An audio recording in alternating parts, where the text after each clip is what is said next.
Hi, good evening everyone.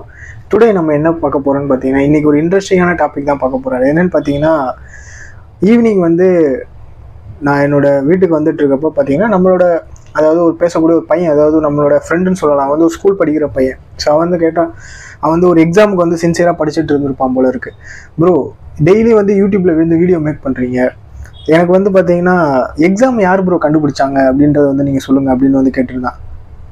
நான் சொன்னேன், exam இதுக்காகவே தனியாக ரீசர்ச் பண்ணி அவனுக்கு நான் எக்ஸ்பிளைன் பண்ணியிருந்தேன். இவர் தான் எக்ஸாம் கண்டுபிடிச்சிருக்காரு அப்படின்னு சொல்லிட்டு. அது மட்டும் இல்லாமல் அவனுடைய நேம் ஃப்ரெண்ட்ஸுன்ற அந்த பையன் கேட்டிருந்தேன், இந்த மாதிரி எக்ஸாமை கண்டுபிடிச்சது யார் ப்ரோன்னு. ஸோ அதுக்காக நான் ஒரு ரீசர்ச் பண்ணி நான் அவனுக்கு எக்ஸ்பிளைன் பண்ணேன், இந்த மாதிரி எக்ஸாமை கண்டுபிடிச்சிருக்காங்க அப்படின்ட்டு. ஸோ அது மட்டும் இல்லாமல் நான் ஸ்கூல் படிக்கிற காலகட்டத்திலேருந்தே பார்த்தீங்கன்னா எனக்குமே இந்த மாதிரி நிறையா தோணியிருக்கு. ஸோ யார் தான் எக்ஸாமை கண்டுபிடிச்சிருக்காங்க, யார் அப்படின்றத கண்டுபிடிச்சாங்க, இந்த மாதிரி நாங்களும் ஃப்ரெண்ட்ஸுங்கிட்ட பேசியிருக்கோம்.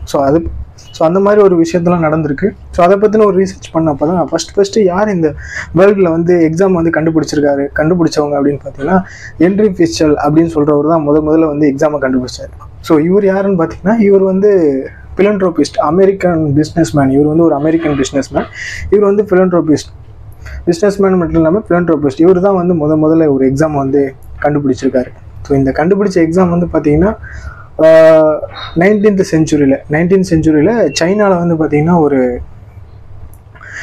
கவர்மெண்ட் எக்ஸாமுக்காக, சைனாவில் பார்த்தீங்கன்னா ஒரு கவர்மெண்ட் எக்ஸாமுக்காக நடத்தியிருக்கு. அதாவது இவர் கண்டுபிடிச்சி பல ஆண்டுகள் கழிச்சு தான் சைனாவில் நடத்தப்பட்டிருக்கு எக்ஸாமு. ஸோ அதை தவிர்த்து பார்த்தீங்கன்னா 1853 தான் இந்தியாவுக்கு சிவில் சர்வீசஸ் அப்படின்ற ஒரு இதில் எக்ஸாம் நடத்தப்பட்டிருக்கு. ஸோ இதன் அடிப்படையில் தான் எக்ஸாம் எல்லா கண்ட்ரீஸ்லையுமே இம்ப்ளிமெண்ட் ஆகி, ஸோ இப்போ எந்த ஒரு இதுவாக இருந்தாலுமே எக்ஸாம் வச்சு தான் தேர்ந்தெடுக்கப்படுற நிலமையில இப்போ இருக்குது. அது மட்டும் இல்லாமல் தேர்வு என்பதுன்றது இந்த மாதிரி தேர்வுலேருந்து வரக்கூடிய தேர்வுன்றது அது பல்வேறு வகையான தேர்வாக இருக்கலாம். வெறும் கொஸ்டின் பேப்பர் இந்த மாதிரி வச்சு மட்டும் தேர்வு கிடையாது, பல்வேறு வகையான தேர்வுகள். ஸோ இந்த மாதிரியான ஒரு விஷயத்தை வச்சு தான் எல்லாருமே தேர்ந்தெடுக்கப்படுறாங்கன்றது தெரிய வருது.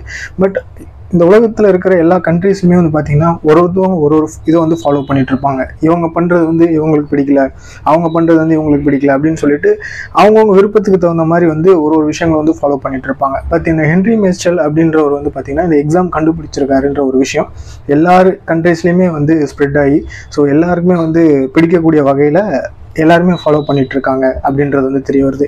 ஸோ அது மட்டும் இல்லாமல் ஹென்றி ஃபிட்சல் தான் ஃபர்ஸ்ட் இந்த உலகத்தில் எக்ஸாமை கண்டுபிடிச்சிருக்காரு அப்படின்னு தெரிய வருது.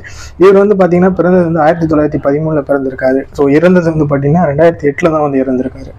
ஸோ ஒரு விஷயம் எல்லாருக்குமே அக்செப்ட் பண்ணக்கூடிய வகையில் இருந்தால், ஸோ எல்லாருமே அதை ஏற்றுப்பாங்க அப்படின்ற விஷயம் தெரிய வருது. ஸோ அது மட்டும் இல்லாமல் இவர் தான் உலகத்திலே எக்ஸாம் கண்டுபிடிக்கப்பட்டவர் அப்படின்னு தெரிய வருது. ஸோ இந்த வீடியோ பற்றி நீங்கள் என்ன நினைக்கிறீங்க அப்படின்றத உங்களோட ஒப்பீனியன்ஸை கமெண்ட்ஸில் சொல்லுங்கள். நீங்கள் இந்த மாதிரி யோசிச்சிருக்கீங்களா, எக்ஸாம் யார் கண்டுபிடிச்சிருக்காங்கன்றது நீங்கள் ஸ்கூல் படிக்கும்போது யோசிச்சிருக்கீங்களா அப்படின்றத கமெண்ட்ஸில் சொல்லுங்கள். நான் அகைன் இன்னொரு யூஸ்ஃபுல்லான வீடியோவில் மீட் பண்ணுறேன். இந்த மாதிரியான விஷயங்கள் உங்களுக்கு தெரியணும் அப்படின்னா அருள் பேஸ்ட் சேனலை சப்ஸ்கிரைப் பண்ணுங்கள், லைக் பண்ணுங்கள், ஷேர் பண்ணுங்கள், கமெண்ட் பண்ணுங்கள். தேங்க்யூ.